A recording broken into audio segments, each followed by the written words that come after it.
Halo Semeton, apa kabar? Semoga selalu sehat dan dilindungi oleh Tuhan Yang Maha Esa. Seperti biasa, kita akan mengupas sejarah pura yang dimana ini akan menambah pengetahuan kalian semua, dan jangan lupa untuk tetap support channel ini agar bisa berkembang dan tetap membuat konten-konten yang bermanfaat bagi kalian semua dengan cara subscribe, like, dan komen. Suksma!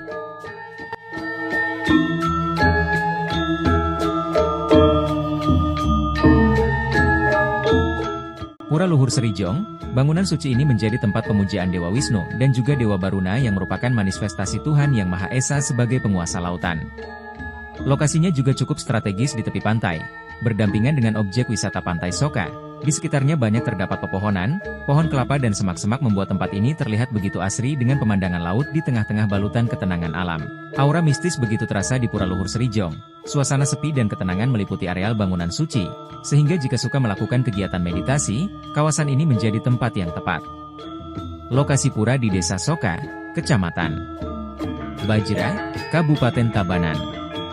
Tempatnya unik di atas batu karang tepi pantai seperti pura di Tanah Lot. Di bawah bangunan suci terdapat Goa Kelelawar. Beberapa sumber menyebutkan pura dibangun pada abad ke-16 Masehi, bersamaan dengan dibangunnya Pura Rambut Siwi dan Tanah Lot. Dari Denpasar menuju Pura Luhur Srijong sekitar 55 km di jalur Denpasar Gilimanuk. Jika Anda sewa mobil ataupun tur dari kawasan Kuta menuju rute barat, Anda bisa menyempatkan diri berkunjung ke salah satu objek wisata di Bali, yaitu Pantai Soka, menikmati keindahan pesisir yang damai, dan juga ke Pura Srijong yang tenang dengan aura mistis dan kekuatan magis yang kuat. Penduduk di sekitarnya bermata pencaharian sebagai petani dan pada bulan-bulan tertentu melaut, sehingga sewaktu-waktu di kawasan ini begitu mudahnya kita menemukan suguhan kuliner dari ikan laut hasil tangkapan nelayan.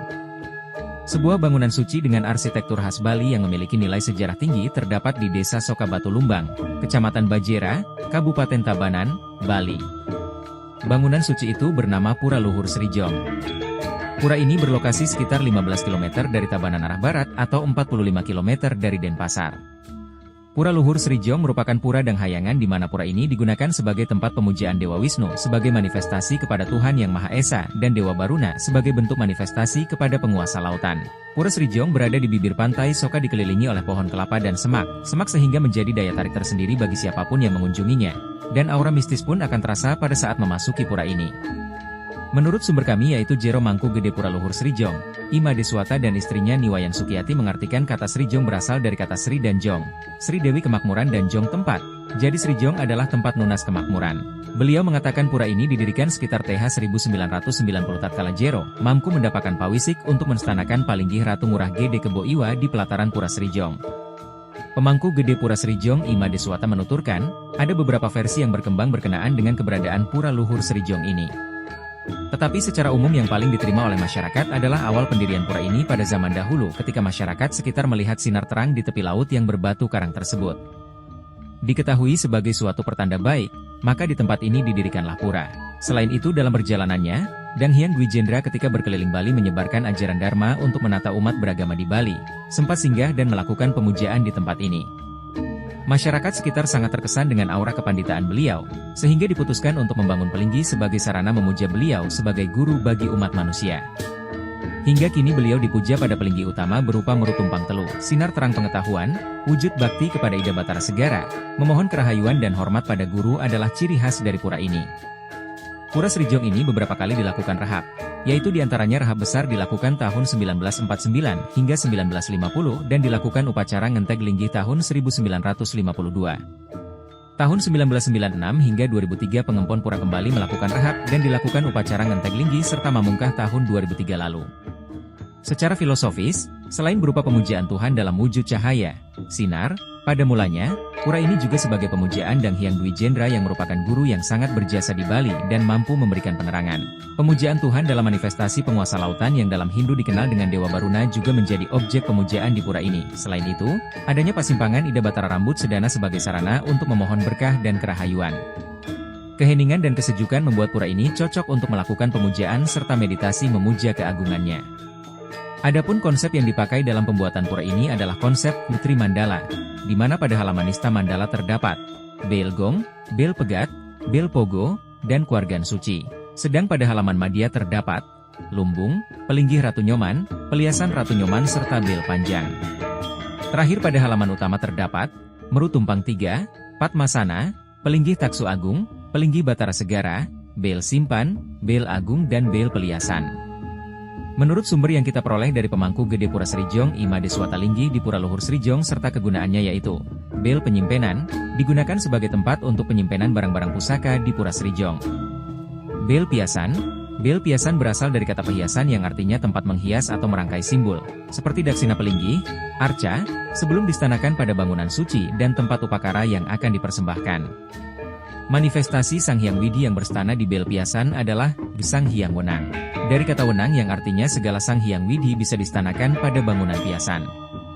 Bel Agung, digunakan sebagai tempat untuk Bahtara-Bahtari melasti atau tempat perkumpulan Bahtara-Bahtari. Pelinggih Ratu Nyoman, fungsi dari tempat suci ini adalah sebagai penjaga atau pelindung pada suatu lokasi pura, dan sebagai pelindung keselamatan umat. Ratu Nyoman adalah raja dari segala bhuta, beliau tiada lain adalah Ganapati, Dewa Ganesha. Wastra yang digunakan di Pelinggih ini adalah wastra berwarna hitam dan putih, poleng. Padmasana, untuk memuja Sang Hyang Widi atau Bahtara Siwa, piasan alit, pelinggihan Bahtara-Bahtari semua ketika dihaturi piodalan atau ayaban jangket, harum-haruman. Sering juga disebut sebagai balai paruman karena ketika dilinggihkan di sini, pralingga-pralingga sudah dihias. Pelinggih Taksu Agung, palinggi dari Dewi Saraswati, Sakti, kekuatan, Dewa Brahma dengan Bisekah yang taksu yang memiliki fungsi memberikan kekuatan spiritual atau daya magic yang menyebabkan keberhasilan semua pekerjaan dan memelihara semangat dan gairah hidup yang penuh dengan godaan.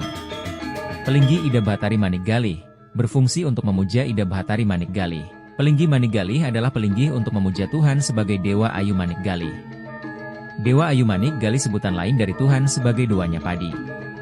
Suburnya tanaman pangan yang disebut padi itu adalah simbol kemakmuran ekonomi. Dalam tradisi kehidupan beragama Hindu di Bali, Dewa Ayu Manikgalih itu adalah sebutan lain dari Dewi Sri.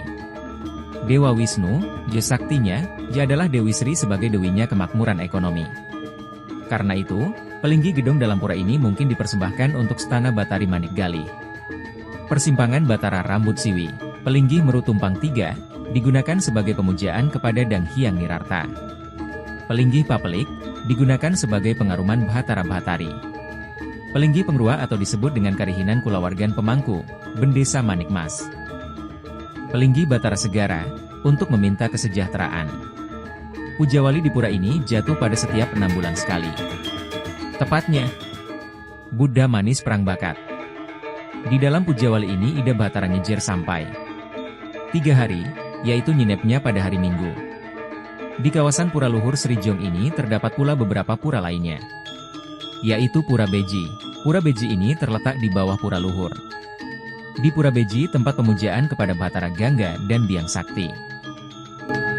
Jadi sekian pembahasan kita kali ini, semoga menambah wawasan dan ilmu teman-teman semuanya.